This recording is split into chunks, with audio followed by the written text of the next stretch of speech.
जय श्री कृष्ण। भीष्म चुप रहे। कुछ क्षण बाद बोले, पुत्र युधिष्ठिर का राज्याभिषेक करा चुके केशव, उनका ध्यान रखना। परिवार के बुजुर्गों से रिक्त हो चुके राजप्रसाद में उन्हें अब सबसे अधिक तुम्हारी ही आवश्यकता है। कृष्ण चुप रहे। भीष्म ने पुनः कहा, कुछ पूछूं केशव? बड़े अच्छे समय से आए हो। संभवतः धरा छोड़ने के पूर्व मेरे अनेक भ्रम समाप्त हो जाएं। कृष्ण बोले, कहिए न पितामह। एक बात बताओ प्रभु, तुम तो ईश्वर हो ना?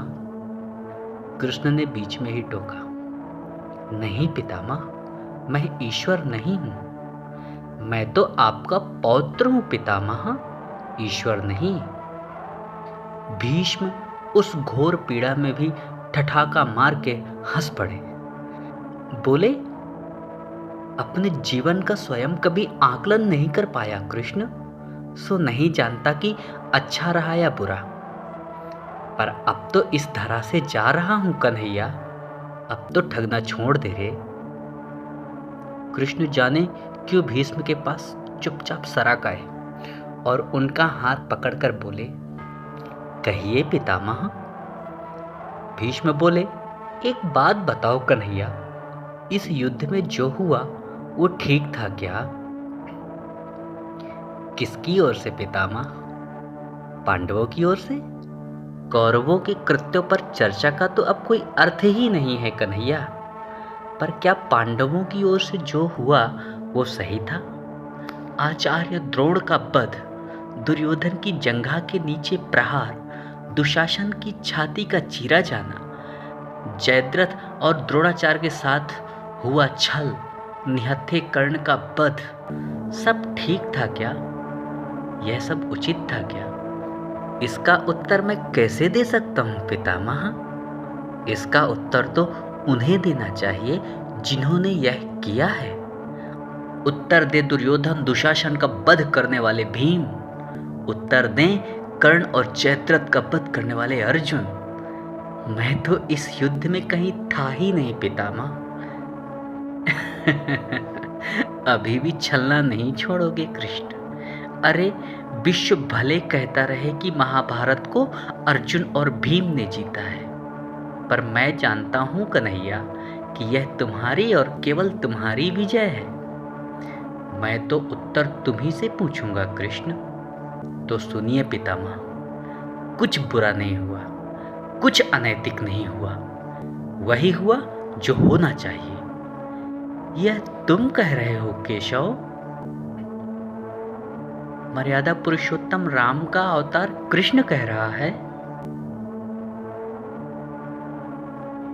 यह छल तो किसी युग में हमारे सनातन संस्कारों का अंग नहीं रहा, फिर यह उचित कैसे? इतिहास से शिक्षा ली जाती है पितामह, पर निर्णय वर्तमान की परिस्थितियों के आधार पर लेना पड़ता है। हर युग अपने तर्कों और अपनी आवश्यकता के आधार पर अपना नायक चुनता है। राम त्रेता युग के नायक थे, मेरे भाग में द्वापर आया था। हम दोनों का निर्णय एक सा नहीं हो सकता पितामह। नहीं समझ पाया कृष्ण, तनिक समझाओ तो। राम और कृष्ण की परिस्थितियों में बहुत अंतर है पितामह। राम के युग में खलनायक भी रावण जैसा शिव भक्त होता था। तब रावण जैसी नकारात्मक शक्ति के परिवार में भी विभीषण, मंदोदरी, माल्यवान जैसे संत हुआ करते थे। तब बाली जैसे खलनायक के परिवार में भी तारा जैसी विदुषी स्त्रियां और अंगद जैसे सज्जन पुत्र होते थे। उस युग में खलनायक भी धर्म का ज्ञान रखता था, इसलिए राम ने उनके साथ कहीं छल नहीं की।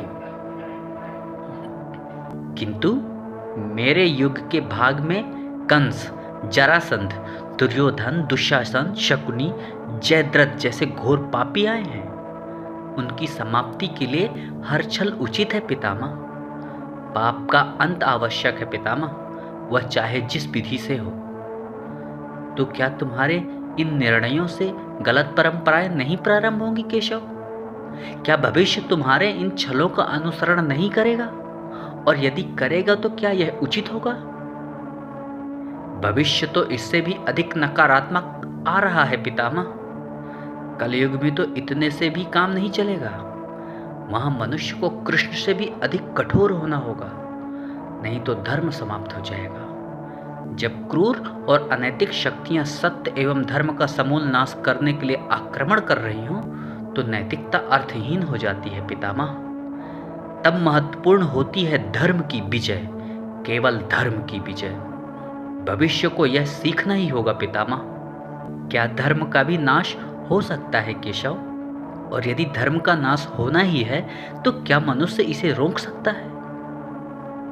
सब कुछ ईश्वर के भरोसे छोड़कर बैठना मूर्खता होती है पितामह। ईश्वर स्वयं कुछ नहीं करता, केवल मार्गदर्शन करता है। सब मनुष्य को ही स्वयं करना पड़ता है। आप मुझे भी ईश्वर कहते हैं ना, तो बताइए ना पितामह, मैंने स्वयं इस युद्ध में कुछ किया क्या? सब पांडवों को ही करना पड़ा ना। यही प्रकृति का विधान है। युद्ध के प्रथम दिन यही तो कहा था मैंने अर्जुन से। यही परम सत्य है। भीष्म अब संतुष्ट लग रहे थे। उनकी आंखें धीरे धीरे बंद होने लगी थी। उन्होंने कहा, चलो कृष्ण, यह इस धरा पर अंतिम रात्रि है। कल संभवतः चले जाना हो। अपने इस अभागे भक्त पर कृपा करना कृष्ण। कृष्ण ने मन में ही कुछ कहा और भीष्म को प्रणाम कर लौट चले। पर युद्ध भूमि के उस डरावने अंधकार में भविष्य को जीवन का सबसे बड़ा सूत्र मिल चुका था।